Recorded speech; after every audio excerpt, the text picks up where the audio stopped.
Hola, ¿qué tal? Bienvenidos a un nuevo capítulo de El Mundo desde el Sur, el podcast de análisis de geopolítica y procesos internacionales. Como siempre, estoy aquí con Senko. Hola Jaque, aquí estamos. ¿Cómo te encuentras el día de hoy? El día de hoy yo estoy muy bien, un poco tenso por algunas noticias que eh, he leído sobre la crisis migratoria en el norte del país. Vamos a hablar en gran parte de ese tema el día de hoy, pero en términos generales bien. ¿Y tú, Senko, cómo estás? Yo me encuentro bien, yo me encuentro perfecto, contento de estar grabando este ya 11º capítulo, o 11º, como se diga. Onceo. Creo que ambas también. Ok. Ya, bueno, empecemos. Te Sí, digo ¿qué la tienes tabla, ¿cierto? en la tabla del día de hoy? Bueno, la tabla del día de hoy vamos a comparar la CELAC con la OEA, que son dos organizaciones internacionales que funcionan en Latinoamérica y en el continente americano. También vamos a hablar sobre esta alianza en contra de China, en contra del poder hegemónico que está teniendo China en lo que es Asia y lo que es el Océano Pacífico, y cómo esta alianza, que es de Estados Unidos, Canadá, Nueva Zelanda y Australia, está empezando a entrar en conflicto con intereses franceses en cuanto a contratos militares con Australia. Vamos a hablar también sobre la crisis migratoria que afecta a Estados Unidos y también su paralelo en Chile, y las protestas en Australia respecto a las medidas que ha tomado el gobierno de ese país en cuanto al control de la pandemia.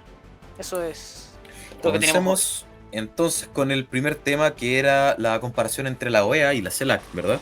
Así es.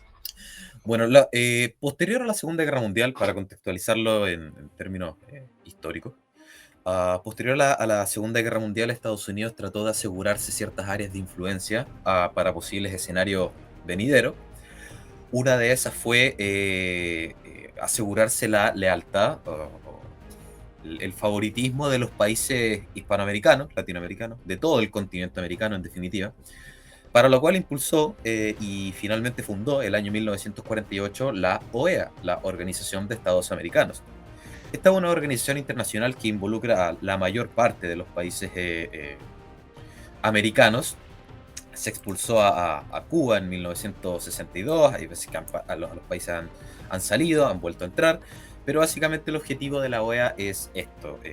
Es un símbolo, se puede decir, de la hegemonía de Estados Unidos sobre los estados americanos desde la Segunda Guerra Mundial en adelante. Sin embargo, hizo noticia en los últimos días, ya que el 18 de septiembre del 2021 se realizó la sexta cumbre de la CELAC. Senko, ¿puedes explicarnos, por favor, qué es la CELAC? Bueno, yo creo que la mejor forma de abordar este tema y la diferencia y similitud entre estos dos organismos es también tomar un poco la continuidad de la OEA. Si bien la OEA, claro, se fue fundada por ahí por 1948, es un poco una continuación también de la doctrina Monroe de Estados Unidos, que tenía que ver con asegurar un área de influencia en el continente americano, ser básicamente la potencia hegemónica de este continente, especialmente desde su frontera con México hasta hacia el sur. Bueno, la CELAC se creó durante el gobierno de Hugo Chávez en el año 2010, bien relacionada con el castrochavismo, y con un flujo de gobiernos de tendencia izquierdista en el continente americano en ese tiempo. Estamos hablando de los Fernández en Argentina, de Lula en Brasil, y por supuesto de Chávez en Venezuela y Raúl Castro en Cuba. En este contexto, claro, tratan de separarse de los intereses de la OEA, claro que son intereses bastante cercanos a esta hegemonía estadounidense, y si bien bajo una excusa de latinoamericanismo y bajo el ideal bolivariano izquierdista que tiene Chávez, ¿no es cierto? Básicamente buscan una organización, un símil de la OEA, pero para los intereses castrochavistas, bajo este manto, esta superficialidad claro, de una unidad más latina, por así decirlo. Y por supuesto que ha excluido Estados Unidos y Canadá de esta organización. Así es, entonces tenemos que la OEA, tanto la OEA como la CELAC son organizaciones internacionales de estados del continente americano. Por un lado la OEA es más cercana a Estados Unidos, y en la OEA existe Estados Unidos y Canadá, y en la CELAC no existe Estados Unidos y Canadá, no son partes, solamente para, bueno, como su nombre lo dice, precisamente es una comunidad de estados latinoamericanos y caribeños, CELAC. Es una organización de estados americanos sin Estados Unidos y sin Canadá. Y precisamente como tú dices, al parecer la CELAC tiene una tendencia mucho más izquierdista. Fue originada por Hugo Chávez y este año hubo una polémica bastante grande. Como les dije, el 18 de septiembre de 2021 se realizó la sexta cumbre de la CELAC en México, en el Palacio Nacional de México, en la capital, con una polémica bastante grande porque muchos mandatarios no sabían, pero estaba invitado Nicolás Maduro. Y eso generó una polémica principalmente entre Nicolás Maduro y los presidentes de Paraguay, de Uruguay, de Colombia, los cuales no estaban, se les veía que estaban bastante incómodos en el lugar. El presidente de Paraguay precisamente dijo que su presencia en esa cumbre no significaba en ningún sentido ni circunstancia que ellos reconocieran al gobierno de Nicolás Maduro, porque no lo reconocen. Claro. Uh, el presidente Luis Lacalle Pou, ¿verdad?, fue muy crítico en relación de cómo se utiliza el aparato represor del Estado para callar protestas y encerrar opositores en Venezuela. El gobierno colombiano también rechazó la participación de Maduro. De hecho, el presidente dijo que el gobierno de Colombia, al igual que otros países que han desconocido el poder de facto de Nicolás Maduro en Venezuela, expresó su rechazo a la participación del mismo en la sexta cumbre de jefes de Estado y Gobierno de la CELAC.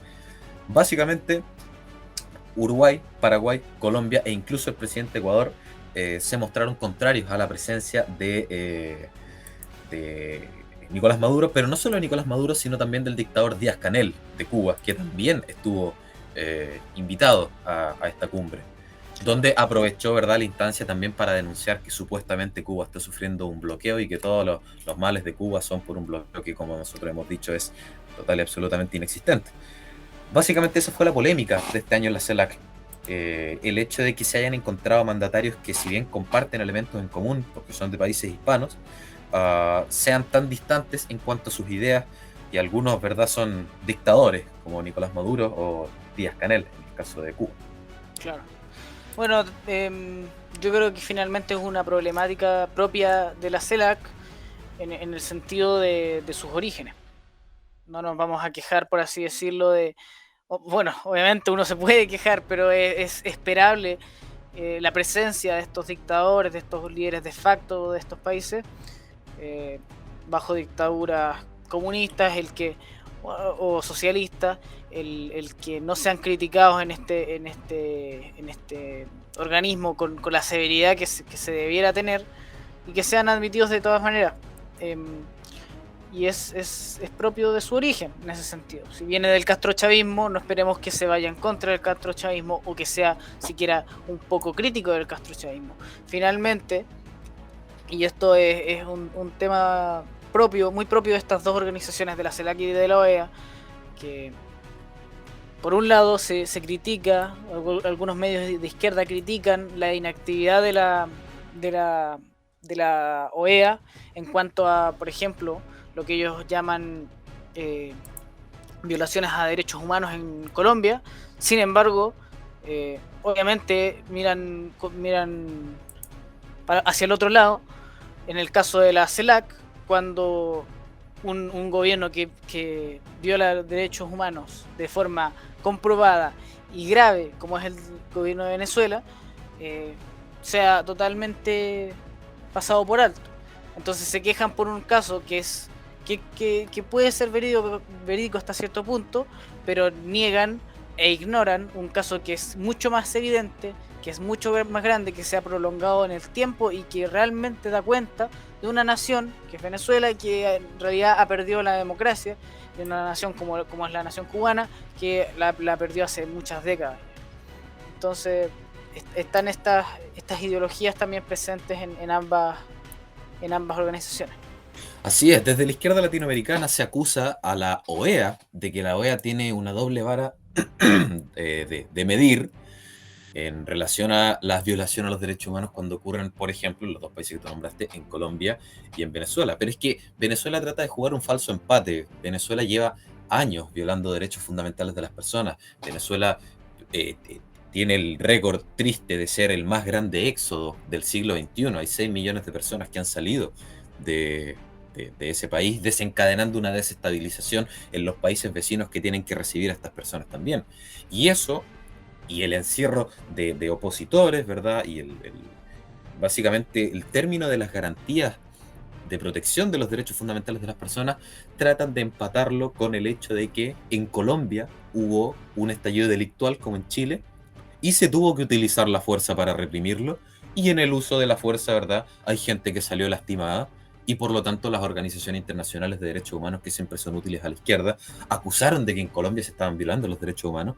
Por lo tanto, con esta gimnasia mental, Colombia y Venezuela terminan estando al mismo nivel en cuanto a violación de derechos humanos. Eso no es cierto, es totalmente falso.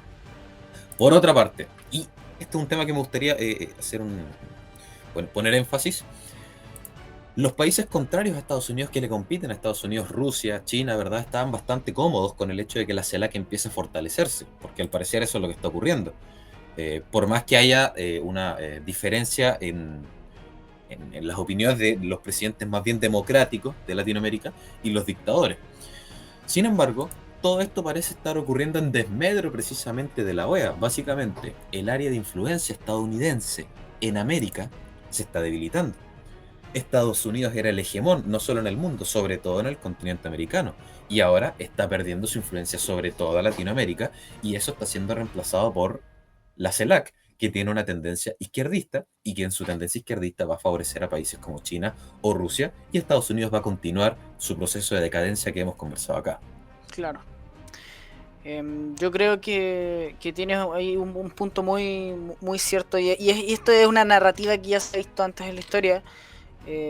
Se me viene a la mente, por ejemplo, la esfera de coprosperidad japonesa, que durante la Segunda Guerra Mundial trataron de venderse como liberadores. Obviamente este es un contexto mucho más pacífico, pero después de años de igual, de todas maneras, estar en un status quo americano en el cual Estados Unidos ha guiado al continente hacia sus intereses, no sería extraño que vengan el gobierno chino dictatorial y que tiene un interés claro en establecer una presencia importante en el Pacífico, que vengan a tratar de hacerse los libertadores del continente, en un sentido de los vamos a alejar de la influencia estadounidense mientras nos acercamos económicamente y políticamente cada vez más, especialmente los gobiernos de izquierda, a la esfera de influencia china.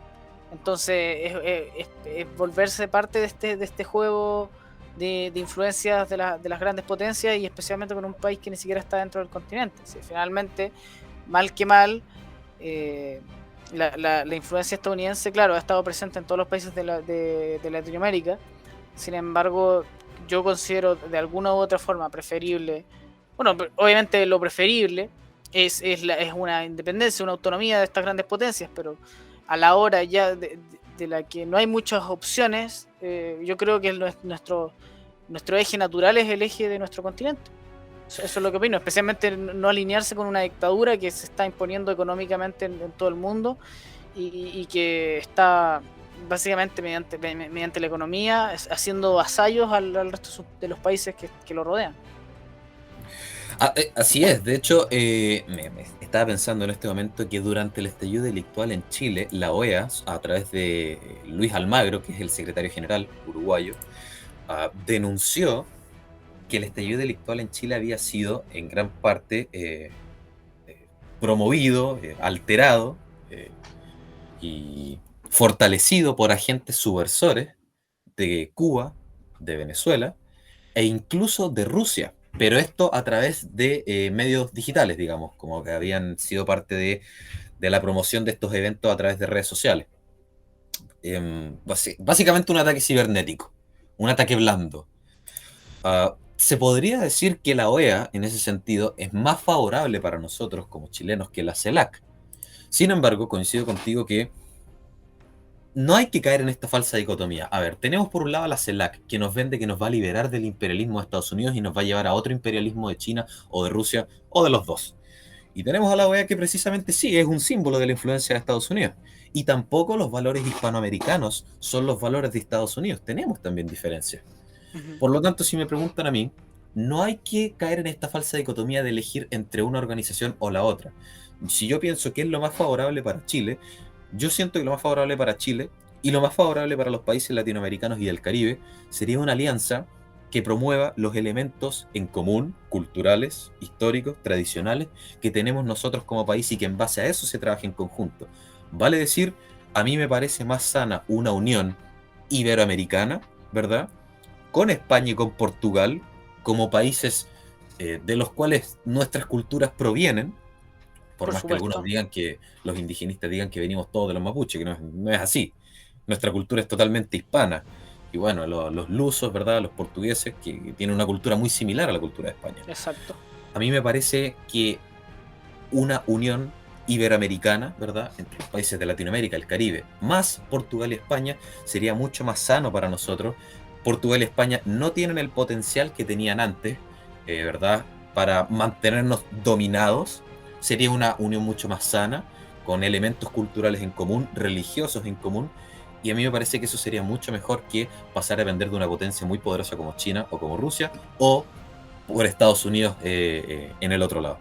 Yo creo que esa es la unión Concuerdo, que deberíamos promover. concuerdo contigo. De hecho, tenemos mucho más en común como chilenos con los portugueses de lo que lo tenemos con los estadounidenses que están en el mismo continente.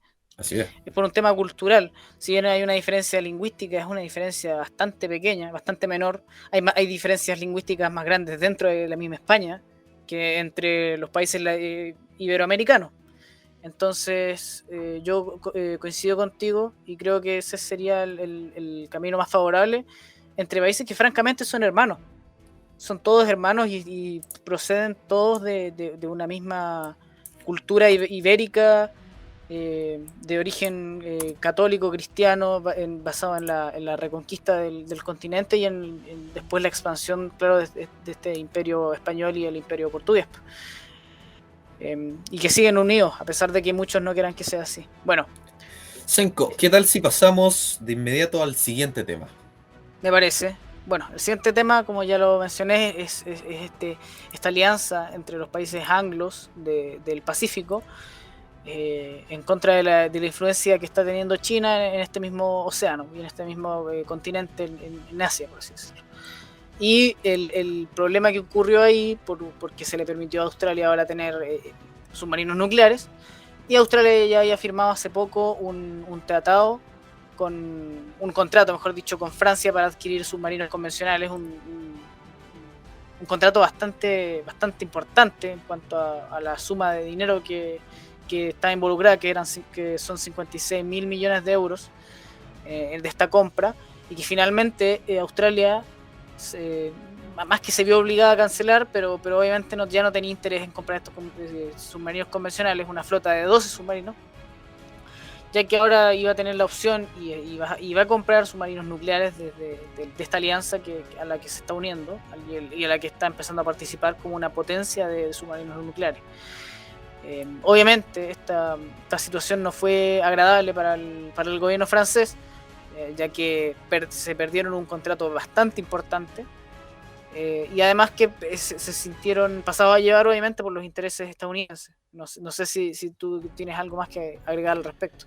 Así es, mira, yo creo que este proceso responde a una de las grandes victorias del gobierno de Donald Trump, que logró rayar la cancha sobre la cual, al menos en política exterior, va a tener que Joe Biden moverse, porque antes de Donald Trump, Estados Unidos estaba dividido sobre si en política exterior ellos debían enfrentarse a la influencia rusa o a la influencia china. Finalmente se terminó imponiendo la postura republicana, del Partido Republicano, que fue el partido de Donald Trump, ¿verdad?, de que el enemigo era China, porque ellos eran la próxima potencia, no Rusia. Rusia está un peldaño más abajo en esta discusión. Por lo tanto, Joe Biden tuvo que continuar la batalla que Donald Trump estaba dando hacia China para impedir que esta dictadura termine por convertirse en el hegemón a nivel mundial. Y Joe Biden tuvo que continuar, ¿verdad?, en esta senda.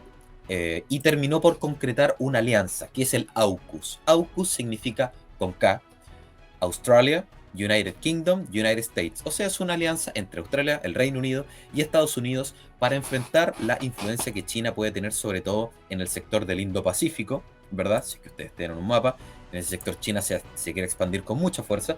Y Australia ya ha tenido un par de polémicas contra el gobierno chino. Claro. El embajador de China en Australia, Chen Jingjie, recuerdo que el año pasado amenazaba básicamente era una amenaza hacia la sociedad australiana, porque él decía que si Australia seguía básicamente inmiscuyéndose en los asuntos de China, puede que la gente en China se replantee beber los vinos australianos o comer la carne australiana o ir a estudiar a Australia. O sea, le está diciendo que si ellos se siguen metiendo contra China les van a dar un golpe económico, y sabemos que China es más poderoso económicamente que Australia, que es un país con menos de 30 millones de personas, muy desarrollado, pero muchos Dependiente. peldaños más abajo, ¿verdad?, de China.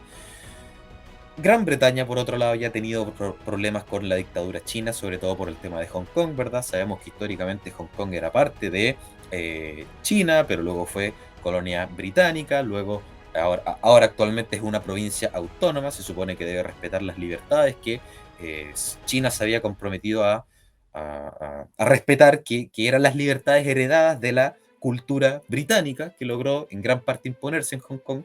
Por lo tanto, ahí está el segundo país, Australia, y Gran Bretaña, que también tenía problemas con China, y el tercero es Estados Unidos, como ya lo nombramos hace un rato. Estos tres países forman el AUKUS, esta alianza que se propone limitar la influencia en todo orden de cosas de China en el Indo-Pacífico. ¿Y qué pasa? Esta alianza dijo, ¿saben qué? Nosotros consideramos que hay que armar mucho más a Australia, militarmente incluso, en cuanto a guerra informática, guerra submarina, guerra híbrida, para que Australia pueda ser al menos un rival competente y respetable a nivel mundial en este enfrentamiento contra China. Uh, y básicamente la polémica se desató porque se le permitió a Australia acceder a submarinos nucleares. Ojo, submarinos nucleares no quiere decir que de por sí vayan a lanzar misiles nucleares. Quiere decir que la propulsión del submarino es nuclear y eso hace que el submarino sea mucho más potente, tenga mucho más energía, sea más ágil, más rápido. En fin, son muchos los beneficios. Es superior un submarino nuclear, sin necesidad de lanzar armas nucleares. Porque el Claro. ejército, las Fuerzas Armadas de Australia no tienen armas nucleares ni autorización internacional para utilizarla, aunque sabemos que estos tratados internacionales no son respetados por absolutamente nadie. Básicamente, esto desencadena una crisis con otro país que es aliado de Estados Unidos, que es Francia. ¿Por qué? Porque se le autorizó a Australia a comprar armamento, submarinos nucleares a Estados Unidos, y Australia canceló un tratado con Francia por 56.000 millones de euros. Por lo tanto, los franceses se sintieron pasados a llevar, se sintieron ofendidos y tuvieron una reacción. Algunos dicen que sobre reaccionaron, tuvieron una reacción bastante fuerte y no se molestaron tanto con Australia y nada contra el Reino Unido. De hecho, Boris Johnson, el primer ministro del Reino Unido, salió a poner paños fríos y decir que la unión entre el Reino Unido y Francia era prácticamente imposible de romper. Francia se sintió mucho contra Estados Unidos y contra el gobierno de Joe Biden. Senko, no sé si tienes algo sobre las reacciones de Francia, la política francesa, en relación a este tratado y sus consecuencias. Bueno, yo tengo entendido, claro, que para el gobierno francés, como ya mencioné, fue que se sintieron pasados ayer. Y especialmente he sabido de críticas provenientes desde el gobierno francés, donde básicamente y le pegan a Joe Biden donde más les duele, por así decirlo, comparándolo con Donald Trump y diciendo que básicamente es una continuación de la política trumpista, por así decirlo, de America First. Como sabemos, Joe Biden trató de imponer un nuevo camino para la política exterior estadounidense, llamada America is Back, o sea, América ha vuelto a su posición internacional, que Trump era más enfocado a la política interior, menos interesado en... Aunque también tuvo progresos bien importantes en el exterior, como en el tema en Corea del Norte. Sin embargo, claro, Trump era bastante más hostil, por así decirlo, con sus aliados. Obviamente, todo dentro de un marco de mantenerse como aliados, pero no le gustaba tener que sus aliados tuvieran que depender tanto del poderío estadounidense para su propia defensa. Entonces, claro, en este sentido, con esta nueva alianza en contra de la hegemonía china, se ve que, claro, que hay un intento por volver a prácticas más antiguas sobre este punto. Sin embargo, claro, al mostrar cierto desinterés en sus propios aliados en cuanto a Francia, porque Francia también es un aliado estadounidense, ellos sienten desde su perspectiva que en realidad las cosas no han cambiado mucho desde las políticas de Trump, que básicamente le están poniendo el pie encima a sus aliados, sabiendo que en realidad no hay mucho que puedan hacer en contra. Yo considero que es un tema bien complejo de las relaciones entre estos países. Yo no le echaría tanto la culpa a Estados Unidos, la verdad, sino que yo considero que Australia tiene también un grado de culpa más grande.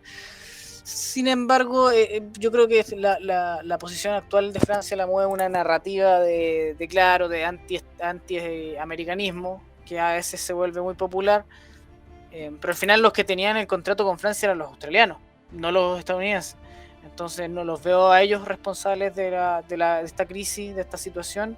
Yo creo que se tiene que poner en paño frío, porque al final estos submarinos van a seguir existiendo y se los van a poder vender a otra nación también.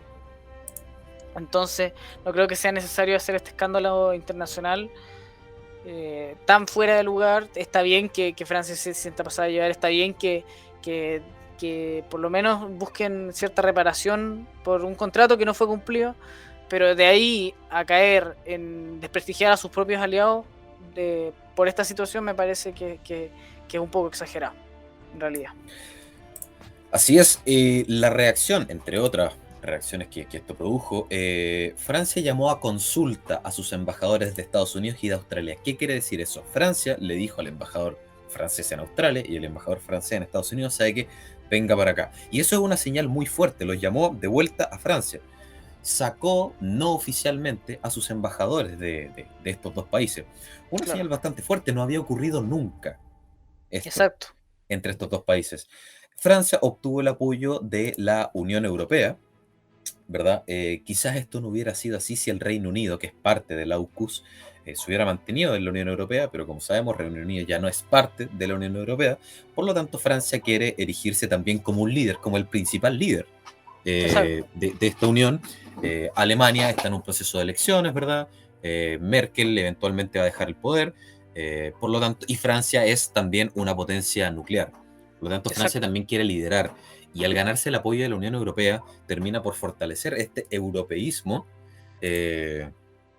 Y básicamente eso es lo que están diciendo también sus representantes, sus diplomáticos. El ministro de Relaciones Exteriores de Francia pidió a los europeos dejar de confiar en Estados Unidos para su protección. Dijo, si mañana hay un problema masivo de inmigración ilegal, si hay un problema de terrorismo que viene del continente africano, ¿quién nos va a proteger? Básicamente solo nosotros. Y hay un movimiento muy fuerte dentro de la Unión Europea de armar un ejército de la Unión Europea, o sea, no de los países, sino un ejército común de la Unión Europea. Es bastante relevante lo que sucedió en Afganistán, porque en Afganistán estaba Estados Unidos y sus aliados de la OTAN, y a lo que Estados Unidos toca la campanita que hay que retirarse, los europeos de un momento a otro quedan descolocados y tienen que retirarse también. Claro. Entonces quedaron como que básicamente todos los ejércitos de Europa son un chiste que obedece a Estados Unidos en lo que Estados Unidos diga.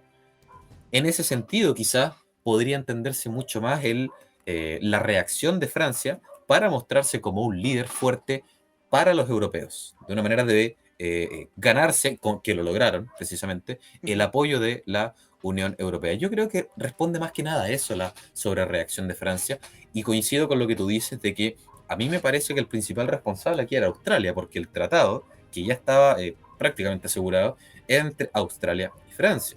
Estados Unidos presentó una oferta mejor y Australia fue el que cortó el tratado con Francia, para aceptar de Estados Unidos. O sea, la culpa de Estados Unidos sería presentar una oferta mejor. Eso, pero los que tenían asumido el compromiso eran los australianos. Básicamente Francia dijo que superar esta crisis iba a requerir tiempo y acciones. Eso fue lo que dijo el ministro de Relaciones Exteriores de Francia, Jean-Yves Le Drian, que esto no va a ser una crisis sencilla de superar, pero que eventualmente se va a lograr. Ya parece que las tensiones al menos están bajando un poco y esperemos que por el bien de la unión de la, a ver, por decirlo de una manera, la cultura occidental, si es que se puede decir eso, se entienda que aquí el enemigo a combatir es la dictadura más grande del mundo y esa es China. Exacto. Una cosa que agregar antes de pasar al siguiente tema, yo creo que es bien importante el ver de cómo a Trump, especialmente Biden en su campaña, y los demócratas antes de que llegara Biden al poder, lo trataron siempre como un tipo inepto en política internacional. Los mismos líderes de otros países lo trataron como inepto en muchos temas. Sin embargo, ahora vemos que a pocos meses de tomar el cargo Biden, primero que nada tenemos el fracaso en Afganistán y la humillación internacional que eso conllevó, y ahora tenemos la crisis diplomática más grave que ha tenido Estados Unidos con Francia en la historia, básicamente. Y eso a unos meses de tomar el poder. Entonces me parece que claro, que salen al descubierto estas críticas no solamente injustificadas, sino que incluso hipócritas, al ver que en realidad cuando esta centroizquierda, si se le puede llamar así, de los demócratas en Estados Unidos llega al poder, básicamente hacen un trabajo peor del que ya estaba. No digamos que del que ya estaba era excelente ni nada, pero uno que incluso es incluso peor y bastante, en realidad. Bueno, no, y otro fracaso en la política exterior de Estados Unidos actualmente es que hace 4 semanas hizo noticia que al parecer Corea del Norte está retomando su plan nuclear, su actividad nuclear, y eso también está bajo control en el gobierno de Donald Trump. Exacto. Sí que parece que Donald Trump era mucho cuco de los medios de comunicación de que nos iba a llevar a una desestabilización global, pero él llegó, puso orden, hizo la pega, no tuvo el reconocimiento necesario, y ahora llega Joe Biden diciendo que él iba a hacer una pega mejor y está haciendo un desastre en todo lo que toca. Exacto. Senko, ¿por qué no pasamos al siguiente tema? Pasemos al siguiente tema entonces. ¿Cuál es? El siguiente tema es la crisis migratoria en Estados Unidos y también su paralelo de lo que está ocurriendo en Chile. No sé si tú tienes algo que tocar ahí en el tema de Estados Unidos especialmente. Así es, en las últimas semanas hizo noticia el hecho de que se estaban reuniendo en la frontera entre México y Estados Unidos, la frontera norte de México, la frontera sur de Estados Unidos, miles de inmigrantes, creo que llegaron a amontonarse 15.000 inmigrantes haitianos. Hizo noticia porque Joe Biden, que fue muy crítico con la política de migración también de Donald Trump, terminó generando un efecto llamada. Luego Exacto. tuvo que salir, ¿verdad? Esa conocida intervención de Kamala Harris cuando dijo "Do not come", le dijo a los inmigrantes centroamericanos que no vinieran a Estados Exacto. Unidos porque no los iban a dejar entrar. Hizo noticia también esta semana una imagen que dio la vuelta al mundo de en un río cómo los estadounidenses estaban defendiendo sus fronteras, ¿verdad? Con policías a caballo para precisamente sacar a los haitianos que trataban de entrar de manera ilegal, que eran miles. Y Estados Unidos también es un país que se ha resentido por grandes olas migratorias. Estados Unidos es un país muy grande, pero no quiere decir que los pueda recibir absolutamente a todos. Básicamente la crisis fue esa, cómo se amontonaron inmigrantes haitianos en Estados Unidos. Muy pocos lograron entrar, y ahora algunos están diciendo que y ahí va a tener un problema México, que estaban considerando quedarse en México, ya que no pudieron entrar a Estados Unidos y que volver a Haití es un desastre, entonces estaban considerando quedarse en México, y ahora el problema lo tiene México, por haberlos dejado entrar, por haber servido de pasillo, ¿verdad? Exactamente. Para que ellos llegaran hacia Estados Unidos. Esa es la polémica que ocurrió en la frontera entre Estados Unidos y México. Es bien impactante en realidad el ver cómo estas olas migratorias terminan, claro, transformando países en verdaderos corredores, en verdaderas vías para llegar a ciertos lugares. Bien interesante también el tema, no sé si hay más profundidad en eso del que muchos de estos inmigrantes haitianos tenían carne chileno. Ese es precisamente el tema que quería tocar, porque Claro, esta polémica de la semana terminó salpicando en parte a Chile porque se encontraron en esta frontera muchos carnet de identidad chilenos. Sin embargo, estos carnets eran de los haitianos, ¿verdad?, que estuvieron ahí, que estaban en Chile, y en Chile sus líderes, ojo con este término, sus líderes, y eso fue lo que dijeron las comunidades haitianas, les dijeron que era mejor que salieran de Chile y se dirigieran a Estados Unidos. Hizo noticia en Chile precisamente que habían haitianos misteriosamente abandonando el país en busca de mejores oportunidades. Y uno dice, bueno, qué extraño, porque en Chile en este momento hay bastantes ofrecimientos de trabajo por todos lados. Entonces, ¿a qué se refieren ellos con mejores oportunidades? Se refiere a que les dijeron que ahora, para hacer el flujo de migrantes haitianos, tenía que dejar de llegar a Chile y tenía que empezar a enfocarse en Estados Unidos. Y entonces, ¿verdad? En esta frontera se encontraron estos carnet de identidad chilenos y terminó generando una polémica tremenda, porque esos carnet de identidad se hizo la averiguación y eran todos haitianos que vivían en Chile, que cobraron el IFE en Chile, siendo que llevaban muy poquito tiempo, vinieron, cobraron el IFE y utilizaron el IFE para irse a Estados Unidos. Básicamente Chile está funcionando de agencia de turismo, le estamos pagando los vuelos a los haitianos para molestar a otro país, o sea, ni siquiera los estamos devolviendo a Haití, le estamos tirando el cacho a Estados Unidos, claro. con Por dinero último, chileno. por último se hubiesen llevado la plata a Haití y capaz que Claro, podían para haber ayudar hecho en una algo allá, inversión, ¿verdad? alguna cosa, claro, para sacar Ah, adelante el país. otra polémica fue el hecho de que en Guatemala encontraron a migrantes irregulares chilenos, haitianos y brasileños que se dirigían a Estados Unidos. A mí me llamó bastante la atención. ¿Por qué los chilenos estarían encontrados, ¿verdad?, de manera ilegal queriendo entrar a Estados Unidos, si los chilenos somos el único país latinoamericano que tenemos la visa waiver? O sea, somos el país que más fácil la tenemos para entrar a Estados Unidos, de Latinoamérica. Claro, Entonces me puse a investigar y me di cuenta que las fotos de los chilenos se ven bastante africanos los chilenos. está medio bronceado. Así es, extremadamente grosos, básicamente son negros. ¿Por qué? Claro. Porque son haitianos que llegaron a Chile, que les regalaron la nacionalidad chilena y les dio lo mismo, porque ni siquiera son gente que valore la nacionalidad chilena, No, y de inmediato quisieron irse a Estados Unidos, ¿verdad?, con la plata del IFE. O sea, le estamos regalando plata, le estamos regalando nacionalidad. Hay puestos laborales que si quieren los podrían utilizar y nada de eso les interesa. O sea, ya la excusa de la izquierda durante mucho tiempo de que estos tipos venían a hacer la pega que los chilenos no quieren, que ya de por sí es mentira. Pero ya, supongamos que hay pegas que los chilenos no quieren hacer. Ahí están todos los ofrecimientos de trabajo. Pero tampoco quieren ellos hacer la pega. Ahora quieren irse a Estados Unidos. es verdaderamente triste porque uno obviamente se imagina, obviamente, este es una minoría, la mayoría de la gente que migra claro, por razones humanitarias, tratan de buscar una mejor vida, pero sin embargo tenemos estos casos donde hay gente que realmente viene a sacar ventaja de todo lo que puede sacar ventaja, y si no les gusta se van y se llevan todo lo que el país les entrega, de forma bien generosa de todas maneras. Y claro, y una izquierda que mueve un discurso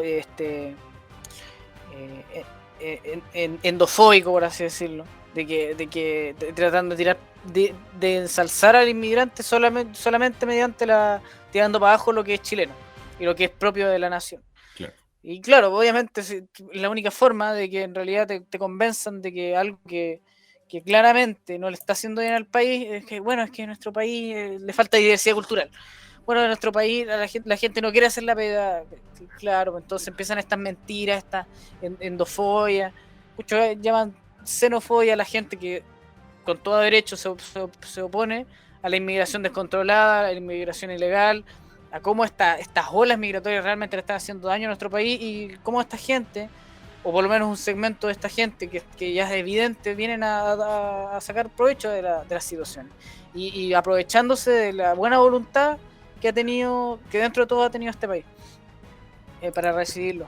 Entonces, claro, es bastante triste, es bastante desilusionante, especialmente para uno que tiene la esperanza de que haya gente, y que hay, y uno sabe, pero de todas maneras ver estas situaciones es deprimente y, y hace que uno se sienta, no que uno, porque no es algo que lo afecte quizás a uno personalmente, pero que el país sea utilizado, básicamente, y las políticas sean utilizadas solamente para el beneficio de gente que en realidad viene a, como ya mencioné, a tratar de sacar una ventaja y de irse, y que no tiene ningún compromiso con el país, que no tiene ningún compromiso con devolver lo que les han dado, y con una perspectiva más utilitaria, más trabajólica, de hacer crecer a un país mediante su migración. Así es. Bueno, hizo polémica también las declaraciones del primer ministro haitiano, Ariel Henry, que fue el ministro que reemplazó, ¿verdad?, al presidente de Haití posterior al magnicidio que ocurrió. Y que por lo demás Ariel Henry estaba siendo investigado por el fiscal nacional de Haití y lo removió del cargo, llamativo. Me pareció un poquito descarado unas declaraciones que Ariel Henry, el primer ministro haitiano, dio ante la Asamblea General de la ONU, porque cuestionó, ¿verdad? Bueno, dijo, sin querer cuestionar el derecho de un Estado soberano a controlar el acceso de extranjeros a su territorio, y de inmediato cuestionó: creemos que muchos países ahora prósperos han sido construidos por sucesivas oleadas de migrantes y refugiados, refiriéndose a que Estados Unidos ha sido, ¿verdad?, creado por oleadas de migrantes. Pero a ver, señor Ariel, no ha sido creado por oleadas de migrantes haitianos. Los haitianos no han construido nada ni en su propio país. Sí, por británicos, sí por italianos, que construyeron países sólidos, ¿verdad? En su tierra construyeron, y luego de eso salieron de su tierra, fueron a Estados Unidos y ayudaron a construir este otro país, la potencia mundial, ¿verdad? Pero eso no le sirve mucho a su gente, porque su gente no ha construido nada en ningún lado. Lamentable. En el siglo XIX y XX en Chile, los ministros que fueron a buscar, ministro, ¿verdad?, Vicente Pérez Rosales, que fue a Alemania a buscar alemanes, eso fue porque un pensamiento que es tremendamente lógico, me parece. Si uno quiere que su país se parezca a Haití, traes haitianos. Si tú quieres que tu país se parezca a Alemania, traes alemanes, ¿verdad? Y él decía, bueno, los alemanes tienen una gran ética laboral, vamos a traer alemanes. Y por eso se colonizó la cuenca del Llanquihue en el sur de Chile con alemanes. Por lo tanto, no se puede hablar de que las oleadas de migrantes han construido estos países. Y si se pudiera hablar de eso, primero hay que preguntarse, ¿qué oleadas de migrantes? ¿De dónde venían esos migrantes? ¿Los migrantes haitianos construyeron estos países? ¿O los ingleses, italianos y alemanes? Que parece que las culturas no construyen lo mismo. Es la cruda realidad en ese sentido. Claro. Y en realidad me parece bien, claro, bien hipócrita viniendo desde Haití, un país que claro, ahora todo se refugia bajo la diversidad, y bien hipócrita por una razón bien puntual. Pues, ¿quién construyó Haití antes de la independencia de Haití? Los franceses. Y vamos a decir que ocurrió libre de errores, por supuesto que no. Si estamos hablando del siglo XVI, XVII, donde claro, hubieron barbaridades que ocurrieron de mano del gobierno francés, sí, lamentablemente. Sin embargo, recordemos que la independencia de Haití fue una revuelta de esclavos. Ese fue el proceso que dio lugar a esta situación, y en la revuelta de esclavos cometieron un genocidio. Un genocidio de blancos, claro. Claro, tremendamente olvidado. No, y me llama mucho la atención el hecho de que ellos, para independizarse, mataron a todos los franceses blancos, ¿verdad?, de la isla. Por supuesto. Y claro, ahora están dando todo para ir a meterse a países de blancos, como Estados Unidos. Claro. Entonces, obviamente no los vamos a juzgar ahora por lo que cometieron hace 200 años. Pero sin embargo, como te digo, es un argumento hipócrita, porque los que construyeron Haití, más que la economía de algodonera, de azucarera, extractivista, fueron los franceses. ¿Y qué hicieron los haitianos con los franceses? Los mataron a todos. Y no solamente a los franceses, sino que también a los mestizos entre francés y africano también se los echaron. Entonces, veamos cómo trata Haití a la gente que construyó su país, y veamos qué interés en realidad hay de que los haitianos te construyan un país. Senko, ¿por qué no pasamos al último tema? Ya estamos quedando muy justos en el tiempo. El último tema me parece que era bien breve. ¿Cuál era? El último tema son las protestas en Australia. Así En es. cuanto al control de la pandemia que está haciendo el gobierno allá, y que es bastante duro, bastante tiránico, por así decirlo. Sí, en Australia se cerró, para que la gente sepa, un pueblo porque ocurrió un caso de variante Delta y mandaron a todo el pueblo a cuarentena.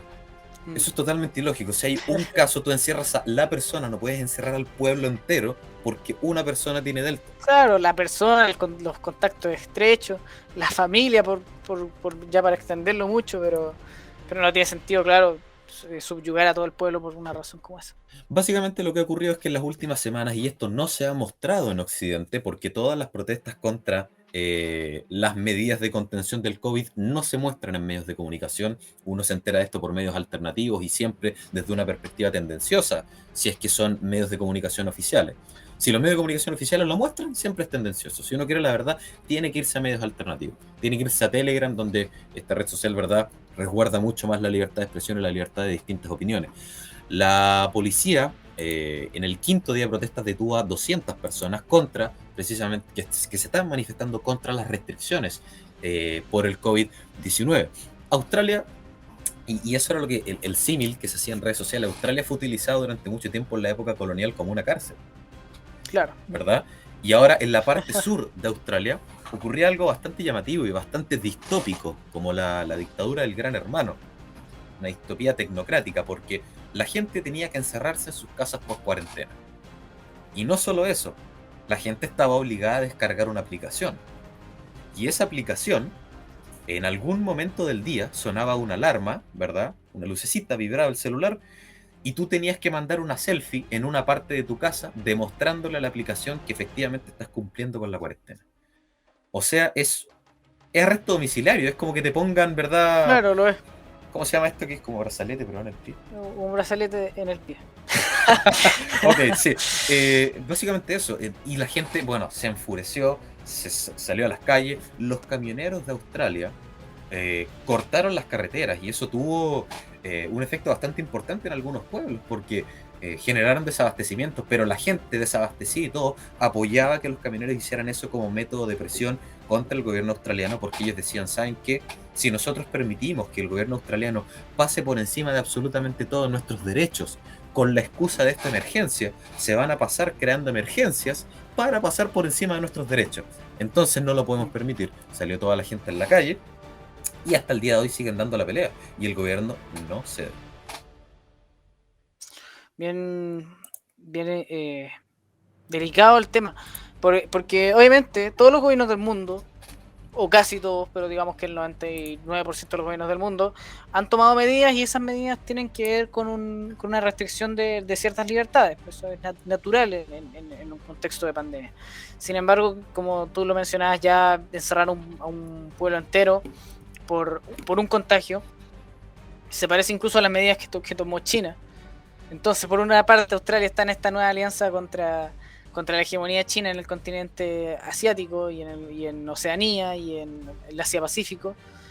Sin embargo, está empezando a tomar medidas que se parecen mucho a las medidas que tomaron por China, que tomaron en China. No vamos a decir que estas medidas no fueron en su momento efectivas en China, pero a costa de echarse las libertades de las personas, aunque claro, en China es natural que no les importe las libertades de las personas, pero en Australia, una democracia bastante antigua, con bastante tradición de libertad, obviamente no pasa, no se puede pasar por alto.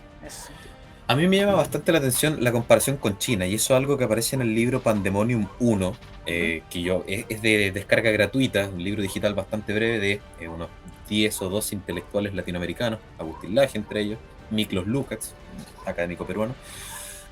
Y ellos hablaban desde el inicio de la pandemia que precisamente se quería también instrumentalizar esta pandemia, ojo, sin caer en que la pandemia sea falsa, yo no estoy diciendo eso, sino que ya que hay pandemia, aprovechemos.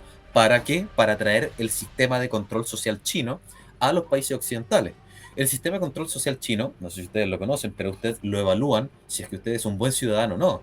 Si usted consume mucho alcohol, por ejemplo, porque lo que usted paga tiene que pagarlo con una aplicación.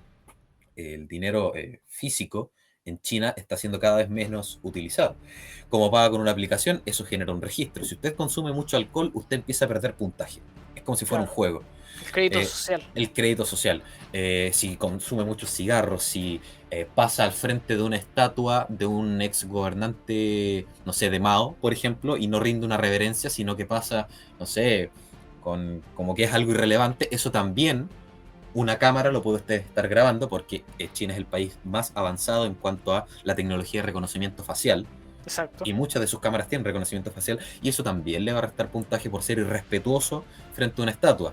Y si usted pierde muchos puntajes, ya no se le va a permitir entrar a los autobuses, a los cines, usar trenes, salir de su pueblo. Va empezando a perder, ¿verdad? Es como un juego. Claro, Y usted exactamente. debe tener el comportamiento que el gobierno diga para ir ganando puntos e ir accediendo a un poquito más de libertad. Ya, ese Exacto. sistema mantenía muy controladas a las personas. Y al día de hoy los mantiene, porque ese es el sistema que existe. Ese es el sistema Exacto. de crédito social en China. Y ese sistema a usted se lo piden, a usted le piden una identificación cuando usted, por ejemplo, va a entrar a un supermercado, a un restaurante, etcétera. Y eso en las democracias occidentales nadie lo hubiera aceptado. A menos que se hubiera aterrado tanto a la gente de manera que la misma gente lo hubiera pedido. Y ahora piense usted cómo funciona el pase de movilidad. A usted se lo piden en todos lados. Si usted quiere entrar a un restaurante, pase de movilidad. Quiere entrar a un gimnasio, pase de movilidad. Cine, pase de movilidad.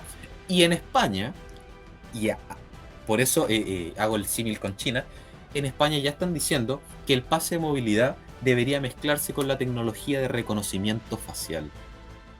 O sea, al parecer no era algo para controlar la pandemia.